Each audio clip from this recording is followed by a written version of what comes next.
সবাইকে আজকের এই নতুন বিশ্লেষণে অনেক অনেক স্বাগত। প্রজনন বিজ্ঞান আর আমাদের দৈনন্দিন সমাজের যে ধ্যান ধারণা, এই দুটোর মধ্যে কিন্তু অনেক সময় আকাশ পাতাল একটা তফাৎ দেখা যায়।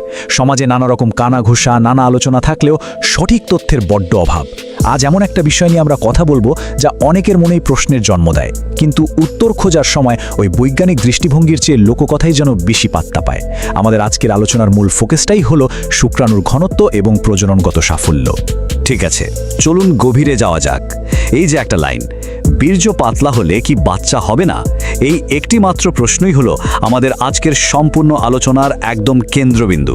আপাত দৃষ্টিতে শুনতে খুব সাধারণ প্রাত্যহিক একটা জিজ্ঞাসা মনে হতে পারে, কিন্তু এর ভেতরে একটু তলিয়ে দেখলে বোঝা যায় এর পেছনে অনেক গভীর বিষয় লুকিয়ে আছে।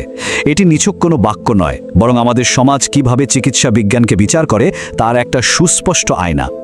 ভাবলে অবাক লাগে, এই প্রশ্নটা আমাদের সমাজের অত্যন্ত প্রচলিত একটা ধারণাকে কত সুন্দরভাবেই না তুলে ধরে। পুরুষদের প্রজনন ক্ষমতা নিয়ে সমাজে যে বিশাল একটা উদ্বেগ বা দুশ্চিন্তা রয়েছে, এটা তারই একটা জ্বলন্ত প্রমাণ। প্রজনন স্বাস্থ্যের মতো এত জটিল একটা বিষয়, অথচ সেটাকে কেবল বাহ্যিক রূপ দিয়ে বিচার করার প্রবণতা আমাদের সংস্কৃতিতে একেবারে শেকড় গেড়ে আছে। মানুষের একটা সাধারণ স্বভাবই হলো চোখের দেখায় যা যেমন মনে হয় ধরে নেওয়া হয় যে তার ভেতরের কার্যকারিতাও বুঝি হুবহু তেমনই হবে। আর ঠিক এখানেই সবচেয়ে বড় এবং ইন্টারেস্টিং প্রশ্নটা সামনে চলে আসে। বাহ্যিক রূপ বা তরলের ঘনত্ব দেখেই কি আসলেই প্রজননগত সাফল্য নির্ধারণ করা যায়?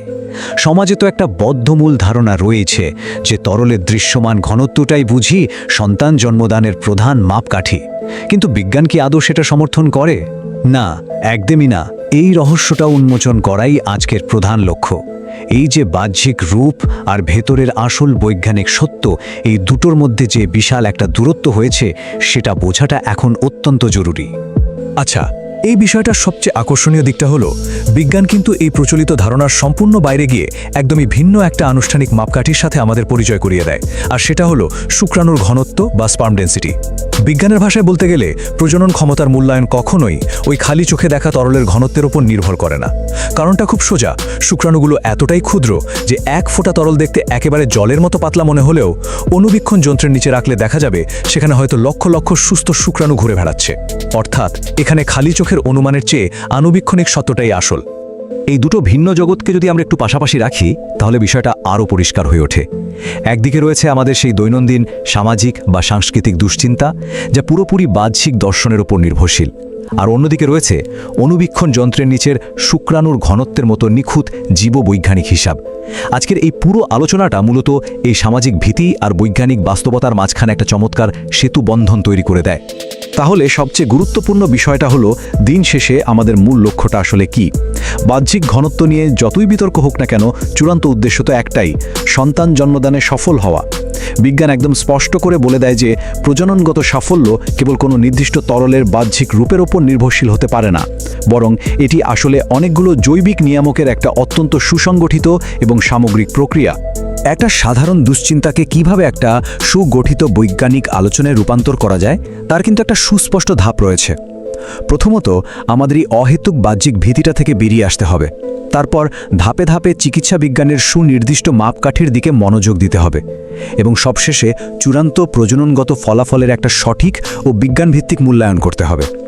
এটা নিছক হাওয়ায় ভাসানো কোনো অনুমান নয়, বরং বাস্তবসম্মত ফলাফল বিশ্লেষণের একটা একদম পরীক্ষিত পদ্ধতি। এই পুরো আলোচনা শেষে একটা বেশ গভীর চিন্তার বিষয় সামনে চলে আসে। আমাদের সমাজ ঠিক কতবার এমন বাহ্যিক অনুমানকে প্রকৃত সাফল্য বলে ভুল করে? সাংস্কৃতিক মিথ আর প্রকৃত বৈজ্ঞানিক সত্যের মাঝে যে বিশাল একটা ফারাক রয়ে গেছে, সেটা নিয়ে কিন্তু নতুন করে ভাবার সময় সত্যিই এসে গেছে।